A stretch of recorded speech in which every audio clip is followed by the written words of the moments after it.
उसे पाना है, हमें हमको ही पाना है, हमें हमारी मंजिल पाना है और हम ही हमारी मंजिल है। वृंदावन में यमुना मैया में एक कुंड है जिसे काली धो कहते हैं, सुना है कभी? स्नान भी कर आई होंगी कुछ माताएं काली बहन। उसमें एक नाग रहता था जिसका नाम था कालिया, और उसका भयंकर विष 101 मुख थे उसके। पूरी यमुना जहरीली हो गई, विषैली हो गई यमुना। और बछड़ों ने जलपान किया तो बछड़े मृत्यु को प्राप्त हो गए, ग्वाल बाल मृत्यु को प्राप्त हो गए। जब कृष्ण ने देखा तो कृष्ण ने आदेश दिया इंद्र को कि अमृत बरसा दो। अमृत की वर्षा हुई और सब जीवित हो।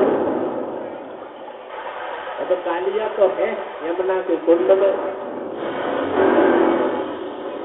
और कन्हैया उसको निकालना चाहते हैं।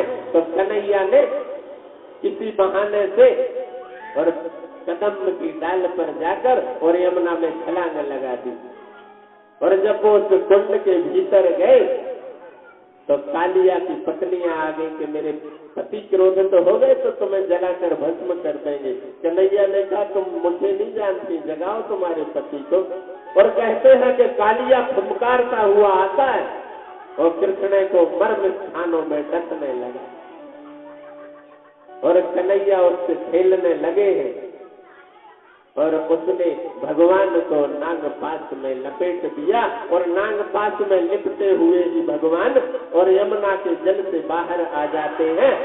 और नागपाश में वो लिपटे हुए हैं और भगवान ने अपनी योग लीला दिखाई और अपना शरीर बढ़ाना शुरू कर दिया, और इतने बड़े कि उसकी पास खुल गई और कालिया सीधा हुआ। भगवान छलांग लगाकर उसके छड़ों पर नाचने लगे। आकाश में नगाड़े बज रहे, देवता फूल बरसा रहे हैं। और ध्यान रखना, कालिया को यमुना से निकाल दिया और उन्होंने कहा जाओ, यमुना का जल हमारी गौओं और ग्वालों के लिए है। और कहते हैं कि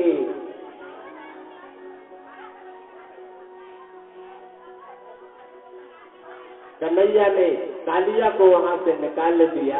ये कथा मैंने संक्षेप में कही, लेकिन सार समझने की कोशिश करें जरा। कृपया शांति बनाए रखें, मैं बोल दूंगा तो क्या। कथा तो सुनने पहले पूरी जो सुनने के लिए आए। और कालिया जब वहां से निकल गया यमुना के जल से, और वो रमणक द्वीप पर चला जाता है जहां सर्पों का निवास है, तो मैं कथा को लंबाने की कोशिश नहीं करूंगा, आपको कथा में उतारने की कोशिश कर रहा हूं। इसलिए कथाएं तो मैं संक्षेप में कहता हूं, उसका सार में वर्णन करता हूं। तो मेरी माता और मेरे मित्रों, ध्यान देना जरा इस कथा पर। कथा ही पकड़ में न रह जाए, सार न छूट जाए। ये कालिया कहाँ है, ये यमुना का कुंड कहाँ है? खोजो अपने भीतर।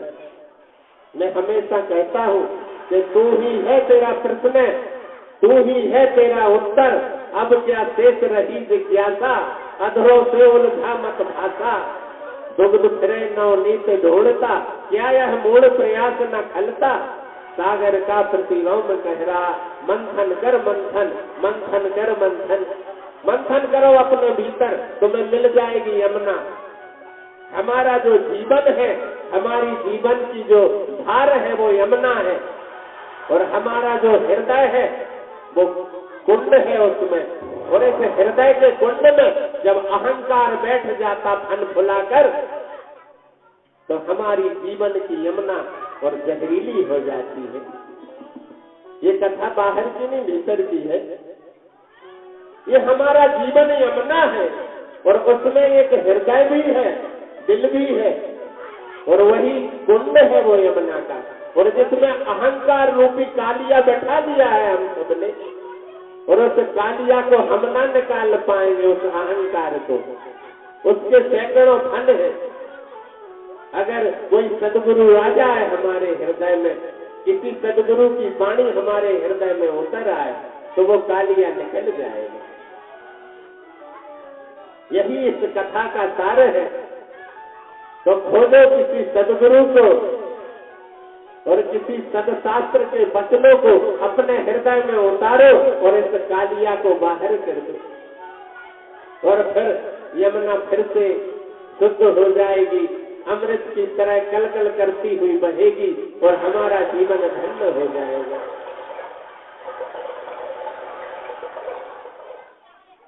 आग से बचाते हैं कन्हैया, और कल की कथा की रूपरेखा आज की कथा में है। कल जो कथा का महल बनेगा उसकी नींव आज ही भरते हैं। एक प्यारी कथा है जो मैं आपसे कहूं, सुनते भी बने और समझते भी बने। मैं कोई पंडित नहीं हूं जो बातों में उलझाऊं, न मुझे आपसे दान लेना है कोई। मैं तो आपके अहंकार को छीन लेना चाहता हूं, आपको कथा में नहला देना चाहता हूं। तो ध्यान से सुने इस कथा को और समझे कि गोपियां और कात्यायनी देवी की पूजा करती हैं कि कृष्ण को हमारा पति बना दे। कार्तिक के मास में और वो बालू की प्रतिमा बनाती और पूजा करती है। कार्तिक स्नान करती ना माताएं, अभी भी परंपरा चली आ रही है। तो कहते हैं कि एक दिन भगवान श्री कृष्ण पहुंच जाते हैं और वो यमुना में स्नान करती है नग्न होकर, निर्वस्त्र होकर। तो भगवान उनके वस्त्र उठाकर और पेड़ पर चढ़ जाते, वस्त्र ले जाते। ये चीरहरण नाम से अध्याय, उनके वस्त्र हरण कर लेते हैं। फिर गोपियां कहती है, अभी मत लाना कन्हैया को, कथा चल रही है। और गोपियां कहती हैं कि हमारे